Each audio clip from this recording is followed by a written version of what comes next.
삼청동과 덕수궁 돌담길에 가보면 노란색 지붕의 집 모양으로 된 우편함이 하나 놓여져 있습니다. 온기우편함이라 부르는데요, 아무에게도 털어놓지 못한 속마음이나 그래서 누군가로부터 위로를 받고 싶을 때 자신의 마음을 써서 우편함에 넣으면 손편지로 된 답장을 받을 수 있는 그런 우편함입니다. 숨은 봉사자들이 일일이 손편지로 답장을 써주시는 건데요, 익명으로 편지를 주고받기 때문에 봉사자들이 답장을 쓸 때는 이 답장을 받는 사람을 온기라고 부르며 편지를 써줍니다. 사실 이 온기 우편함은 지금으로부터 5년 전인 2017년 3월에 한 대학생에 의해서 처음 시작이 되었다고 합니다. 이게 아름아름 알려지면서 현재까지 누적 답장이 2만여 통 가깝게 전달되었다고 하죠. 사랑하는 성도 여러분, 여러분은 최근에 누군가로부터 기분 좋은 그리고 따뜻한 편지를 받아보신 적이 있습니까? 물론 요즘에는 스마트폰의 발달로 인해서 카톡이나 문자를 이제 자주 보내고 받기도 하는데요, 사실 오늘 본문의 내용이 아주 기분 좋고 따뜻한 편지에 관한 내용입니다. 예루살렘 교회 사도들과 장로들이 예루살렘 총회에서 결정된 사항을 안디옥 교회를 비롯해 이방인 성도들에게 편지를 써서 보냅니다. 그런데 이 편지가 안디옥 교회 성도들에게 너무나도 큰 기쁨의 선물이 되었던 것입니다. 과연 어떠한 내용의 편지였길래 이처럼 모두에게 큰 기쁨의 선물이 되었는지, 이제 다 같이 본문으로 들어가 살아계신 하나님의 음성 듣게 되기를 간절히 소망합니다. 한번 따라 하시겠습니다. 복음이 담긴 편지. 아주 열띤 토론과 논쟁 속에 치러진 예루살렘 공의회는 결국 원만한 합의를 이루며 끝이 납니다. 중심 논제였던 구원에 관하여서는 율법의 행위나 할례가 아닌 오직 예수 그리스도를 믿는 믿음만으로 이루어진다는 것을 최종 확정하게 된 것입니다. 물론 이방인 신자들이 주의해서 지켜야 될 몇 가지 조항도 함께 추가하죠. 예루살렘 교회 사도들과 장로들은 이 같은 내용을 편지에 담아서 안디옥 교회로 보내는데요, 편지의 시작은 이렇게 시작이 됩니다. 23절입니다. 시작. 그 편에 편지를 붙여 이르되 사도와 장로된 형제들은 안디옥과 수리아와 길리기아에 있는 이방인 형제들에게 문안하노라. 아멘. 이방인 형제들에게 문안하노라, 이렇게 편지를 시작하고 있습니다. 사도와 장로들은 이 편지의 글을 통해서 무엇보다도 무거운 율법으로부터의 해방 소식과 함께 오직 예수 그리스도로 인한 구원의 소식을 빨리 전해주고 싶었습니다. 28절입니다. 시작. 성령과 우리는 이 요긴한 것들 외에는 아무 짐도 너희에게 지우지 아니하는 것이 옳은 줄 알았노니. 아무 짐도 너희에게 지우지 않는 것이 옳은 줄 알았다. 사랑하는 성도 여러분, 다시 말해서 이 내용 속에는 복음이 담겨져 있다는 것이죠. 여러분, 복음이 무엇입니까? 복음은 얻은 죄악에서 해방되어 영원한 자유를 얻게 되었다라는 기쁨의 소식, 구원의 복된 소식이 복음입니다.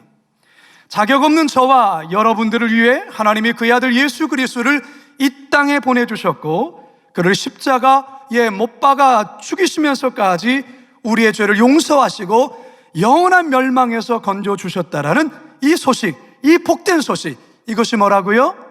복음이라는 것입니다. 이 복음이 안디옥 교회 성도들에게 편지로 전해졌습니다.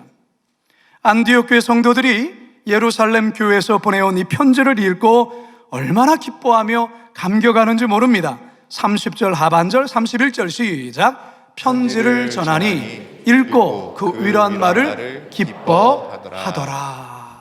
열흘 전 지하 갱도에서 레일 작업을 하던 중 갑자기 토사가 쏟아지면서 50대와 60대 광부 2명이 고립되고 말았습니다. 고립된 이들의 생사를 확인하기 위해 갖은 노력을 기울여 보았지만 별 성과가 없는 상황에서 점점 희망이 사라질 찰나에 극적인 생존 소식과 함께 구조가 이루어졌던 것입니다.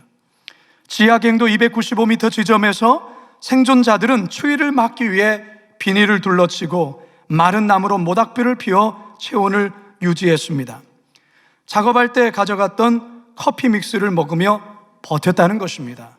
아마도 커피 믹스가 대박 날 것 같습니다.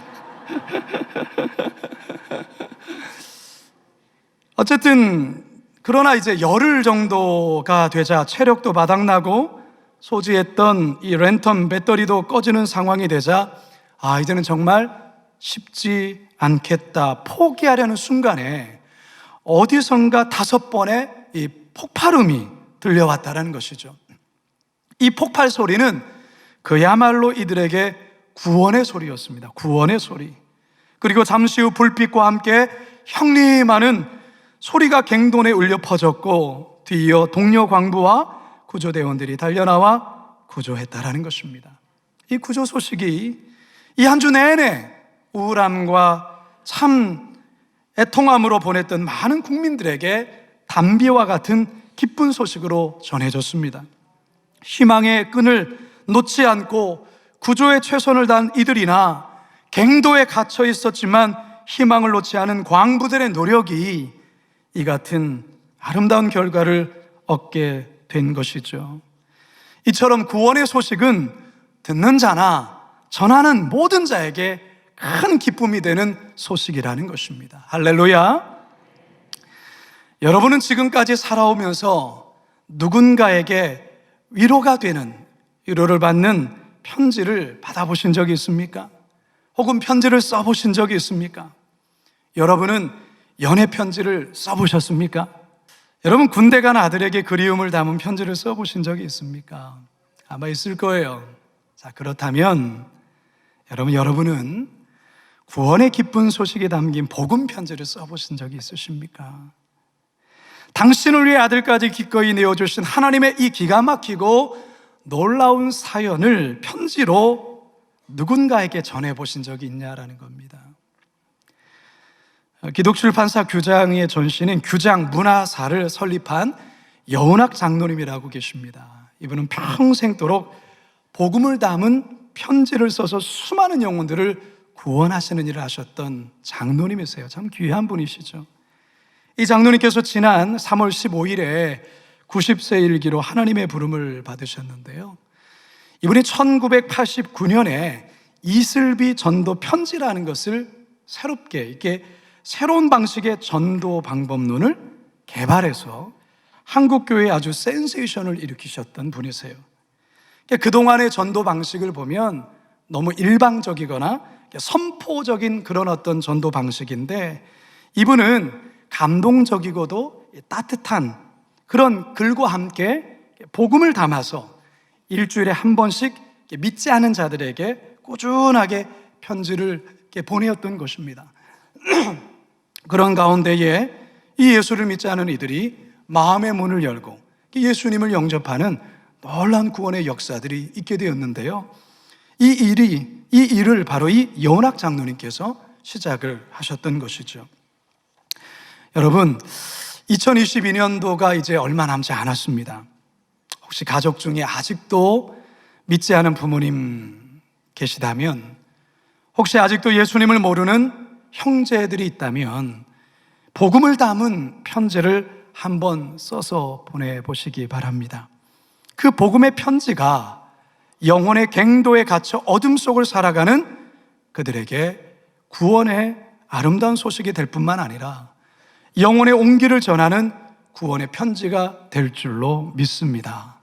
저와 여러분 모두가 이 복음의 편지를 한번 전해보심으로 영혼을 살리고 세상을 구원하는 복된 성도들 되시길 주님의 이름으로 축원합니다. 두 번째 따라 하시겠습니다. 위로가 담긴 편지. 위로가 담긴 편지.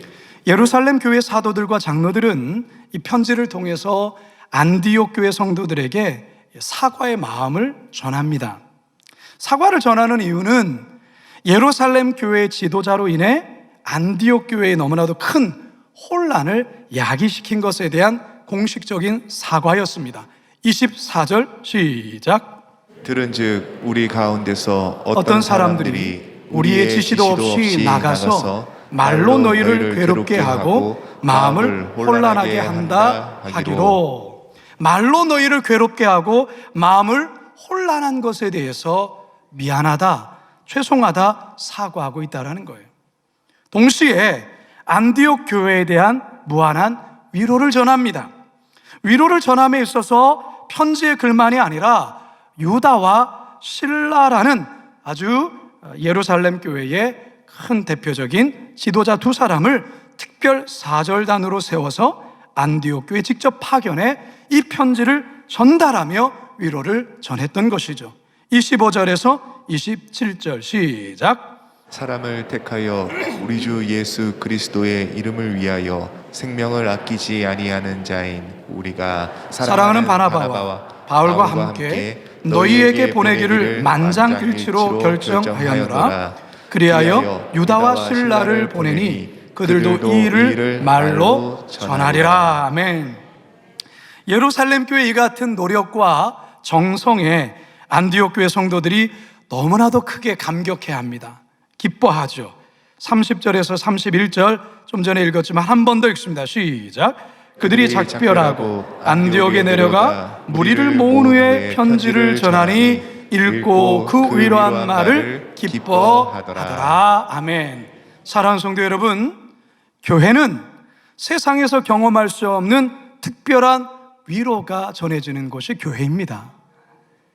그 위로의 힘으로 성도들은 세상을 이기며 한 주를 살아가는 것입니다. 먼저는 예배를 통해서 하늘로부터 부어지는 하나님의 위로를 경험하게 되는 것이죠. 동시에 성도 간에 서로가 격려하고 칭찬하고 때로는 사과하고 용서를 구함으로 위로를 전하는 거예요. 예루살렘 교회가 그랬습니다. 자신의 잘못을 인정하고 사과함으로 용서함으로 위로를 전했다라는 것이죠. 사랑하는 성도 여러분, 여러분은 누군가로부터 최근에 예상치 않은 위로를 받고 감동해 보신 적이 있으십니까? 누군가의 어떤 글이나 누군가의 어떤 격려의 말로 말이죠. 성도 여러분, 최근에 혹시 우리 주변에 지쳐 보이는 분들 혹시 보이십니까? 어깨가 처져 있고 웃음기가 사라져 있는 분들 말이죠. 여러분, 그런 분들에게 한번 위로의 편지를 한번 써서 주시면 어떨까요? 오랫동안 투병하심으로 지쳐 있는 분들, 그들에게 위로의 편지 한 통 보내주시면 어떨까요? 한 해 동안 교사로 여전도회나 남선교회로, 목자로 지구장으로, 부장님으로 팀장으로, 주차봉사로 주방봉사로 있고 저곳에 정말 수고하고 있는 분들, 수고하신 분들 격려의 편지, 위로의 편지를 한번 써보시면 어떻겠습니까? 만약에 편지까지는 어렵더라도 문자라도 한번 보내시면 어떨까요? 그러면 참 교회 공동체가 훈훈해질 것 같습니다. 우리 하나님께서 우리들에게 한 가지 명령한 게 있어요. 그게 뭘까요? 이사야서 40장 1절입니다. 시작. 너희의 하나님이 이르시되 너희는 위로하라. 내 백성을 위로하라. 바라기는 안디옥 교회에 전해졌던 이 위로의 편지가 우리 교회 공동체 안에서도 서로에게 전해짐으로 온정 가득한 교회 공동체, 아름다운 공동체가 되기를 주님의 이름으로 축원합니다. 마지막 세 번째 따라 하시죠. 소망이 담긴 편지. 소망이 담긴 편지. 안디옥 교회는 사실 이번 일로 아주 큰 홍역을 치렀습니다. 하지만 이 일로 인해서 오히려 한 단계 성장하는 계기가 됩니다. 무엇보다도 안디옥 교회 성도들 모두가 구원론을 확실히 재정립하는 계기가 되었고 말씀에 무장하는 계기가 되었어요. 뿐만 아니라 예루살렘 교회에서 보낸 편지로 인해서 안디옥 교회 성도들이 더욱더 절제 있고 경건한 삶으로 나아가게 됩니다. 그동안 양심에 거림직했지만 잘 지켜지지 않았던 우상의 제물을 먹는 문제나 피채 먹는 것에 대해, 그리고 음행에 대해서 이번 예루살렘 교회가 이 문제를 확실하게 지적하고 선을 그어주심으로 인해서 명확한 기준을 안디옥 교회가 세우게 되었다라는 것이죠. 29절 시작. 우상의 제물과 피와 목매어 죽인 것과 음행을 멀리 할지니라. 이에 스스로 삼가면 잘 되리라. 평안함을 원하노라 하였더라. 아멘. 더 나아가서 안디옥 교회는 이 어려운 일로 인해서 모교회격인 예루살렘 교회와 아주 더욱 신뢰의 관계를 이제 돈독하게 구축하는 계기가 됩니다. 32절, 33절 시작. 유다와 신라도 선지자라 여러 말로 형제를 권면하여 굳게 하고 얼마 있다가 평안히 가라는 전송을 형제들에게 받고 자기를 보내던 사람들에게로 돌아가되. 안디옥 교회와 예루살렘 교회가 참 아름다운 이런 교제를 또한 더 돈독하게 하게 되었다라는 것이죠. 가장 큰 성과는 뭐냐면 안디옥 교회가 이제 이방 선교에 박차를 가할 수 있는 동력을 얻게 되었다는 것입니다. 35절입니다. 시작. 바울과 바나바는 안디옥에서 유하며 수다 다른 사람들과 함께 주의 말씀을 가르치며 전파하니라. 아멘. 유대에서 은밀하게 왔던 이 바리새파 출신의 이 그리스도인들이 할례를 받고 모세의 율법을 지켜야 구원을 받는다라는 이 이야기로 인해서 안디옥 교회가 그야말로 분쟁과 어려움에 휩싸였었지만 결국 이 문제를 해결하면서 안디옥 교회는 더 성숙한 교회로 성장하게 되었다는 거예요. 사랑하는 성도 여러분, 우리 하나님은 어떤 하나님이실까요? 우리 하나님은 모든 것을 합력하여 선을 이루시는 하나님이십니다. 할렐루야. 안디옥 교회의 어려움과 큰 고난이 결국에는 이처럼 합력하여 선을 이루시게 하셨다라는 것입니다. 결국 예루살렘에서 보낸 이 편지는 안디옥 교회의 소망과 희망을 전해준 그러한 편지가 되었던 것입니다. 성도 여러분, 우리가 이 세상을 볼 때에 솔직히 소망보단 절망이, 희망보다는 우울함이 더 커 보입니다. 그런데요, 우리 그리스도인들은 그러할지라도 절망보다는 소망을, 우울함보다는 희망을 볼 수 있어야 합니다. 그리고 저와 여러분이 세상 사람들에게 소망이 되는 살아있는 편지가 되어야 합니다. 사도 바울이 고린도후서를 통하여서 우리 믿는 그리스도인들은 세상 속에 그리스도의 편지다라고 이렇게 말하고 있어요. 고린도후서 3장 3절입니다. 시작. 너희는 우리로 말미암아 나타난 그리스도의 편지니. 그렇습니다. 저와 여러분은 세상에 나가면 세상 사람들은 우리를 통하여 그리스도의 편지를 읽게 된다는 것입니다. 누군가가 여러분을 만나면 절망에 빠졌다 해도 소망을 가질 수 있어야 하는 것입니다. 우울함에 빠졌다 할지라도 여러분을 만나게 되어지면 여러분을 통하여 희망을 가질 수 있어야 된다는 것입니다. 그게 크리스찬이요, 그게 진정한 성도요, 그게 세상 속에 그리스도의 편지가 되는 것입니다. 이제 저는 말씀을 마치려 합니다. 오늘 저는 여러분들과 함께 편지에 관해 이야기를 나눴습니다. 예루살렘 교회가 안디옥 교회에 보낸 편지는 첫 번째 복음이 담긴 편지였습니다. 두 번째는 위로가 담긴 편지였습니다. 세 번째는 소망이 담긴 편지였습니다.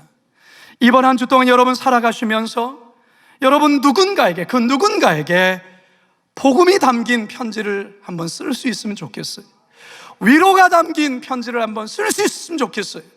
소망이 담긴 편지를 써서 한번 보내시면 좋겠어요. 그렇게 할 때 그들에게 희망이 전해질 줄 믿습니다.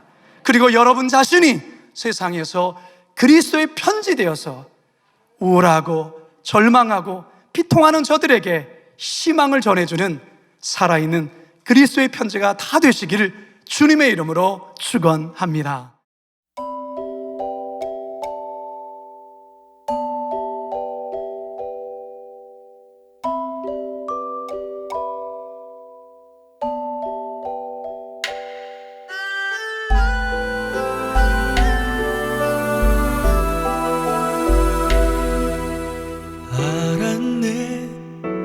나는 알았네. 이젠 더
알았네. 이젠 더 피하지 않으리. 그가 내게 와 나를 구했네. 참 기쁜 날이었네.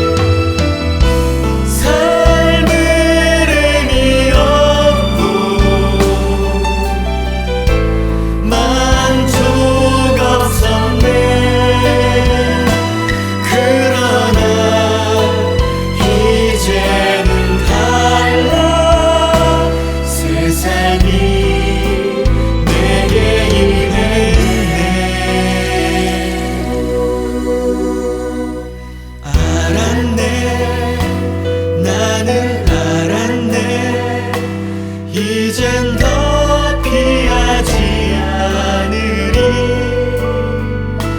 주님 앞에 가 나를 맡겼네. 참 기쁜 날이었네. 알았네. 나는 알았네. 잿빛 생활에 지쳐 스물 세상 쾌락을 찾아봤으나 고통